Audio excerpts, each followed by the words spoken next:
Welcome to Rom Wills, Money Matters. Beware of money scams. Beware of money scams. That's one thing. With everything going on and people losing their jobs, layoffs, and even though things are, it's coming back to normal is another issue. That's another discussion, but it's coming back. But a lot of people are catching money scams. Is either the scam trying to tell you how you can make money or a scam to get money out of you. Like one of my favorites, I would say it's one of my favorites. It's a little annoying, but I was just like, man, you know what? They really working on this one. Was like I would always get these phone calls every day, and I get them on my landline. And if I didn't recognize the number, I didn't pick up because my thing was anybody important could catch me on my smartphone, right? So I'm looking at these numbers, and I get the message. Oh, we got something. Your warranty's about to run out on your car, and I'm thinking about it. I'm like, I just got my car and just got a warranty. I can see if I had the car for 10 years or something. And trust me, the people I got the warranty with, I'm willing to bet they'll hit me up for something new once it runs out, and which would be years. In fact, I gotta look at it again, but trust me, it'll be years. But they'll try to hit you on that, or people, like everything with the cryptocurrency and everything.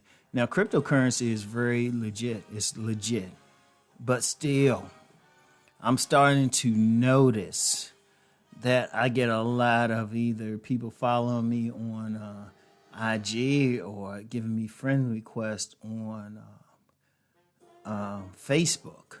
And I'm like, what's up with that? Like, if I want to get into cryptocurrency, I know some legit people who are doing it. And let me be clear about it. There's nothing wrong with that. But it's now part of the scams. And of course, we know about the scams where you get an email or something and they'll say, oh, well, you got this money or you having some problems here. Or like I use PayPal. Every now and then I'll get an email saying, we suspended your account. Log in right here to change everything, change the password, stuff like that. And I'm just like, yeah, okay. Wait, just for that, what I do, I don't go through their link. I'll just go right to the site. Whenever I get something like that, I go right to the site if it's a site I use. And if I get in okay, I'm like, okay, whatever. Like, just as an aside, never, ever go in through one of those emails unless you just have absolute reason to trust it. And one of the things you could usually do is just run your mouse over the email itself, and it'll tell you where it's from. And it's like, this ain't from this place. But in those type of scams and stuff, they figure if they can catch a few here and there. Or, you know what, one of my... another scam, I haven't got this in a while. I probably won't. They probably put a message out say, oh no. That black sounding guy, he'll curse you out.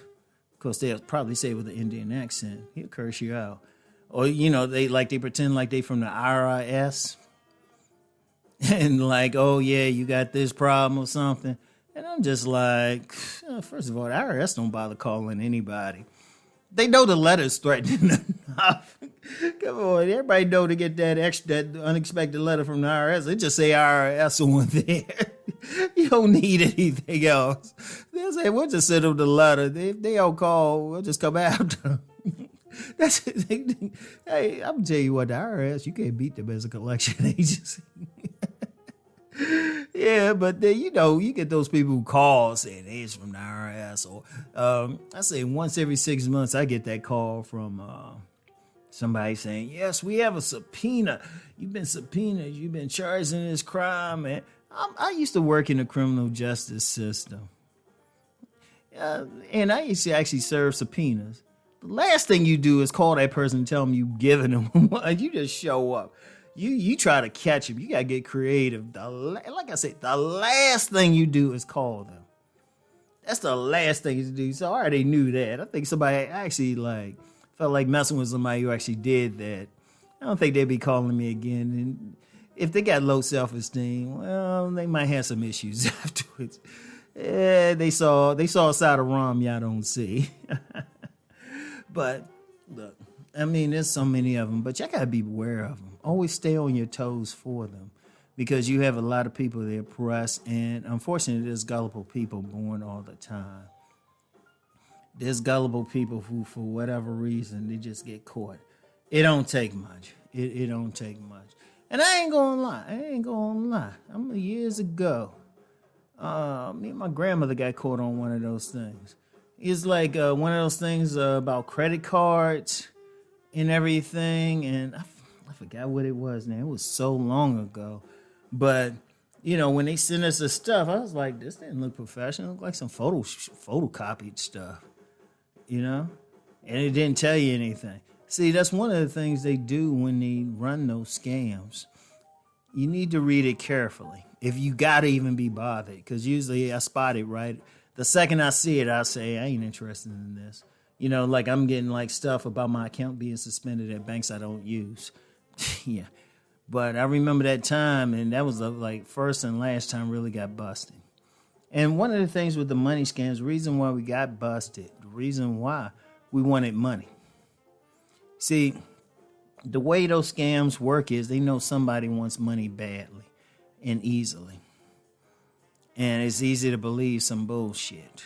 Like I said, I got caught on it years ago. How was I? I think I was in my early 20s. Me and my grandmother. We got caught on something. Didn't get much out of it. I can't remember it now because I hadn't thought about it in so long. And I'm just even sharing that just to let you know, hey, a lot of stuff I talk about on any of my channels I've been through, good and bad. And I'm just letting you know. It's like, be careful. And especially with money. That's the main way people get caught. Because they want money for something. They want money, and it's something in people that they want easy money. So that's how they catch it. And see, understand something. When they run in those scams, they figure most people are going to be like, that's some bullshit. Most people. But if they just get a few, boom. So be careful of all those and beware of them always. Stay on guard for them, all right? So instead of trying to give away that money, let's go make that money.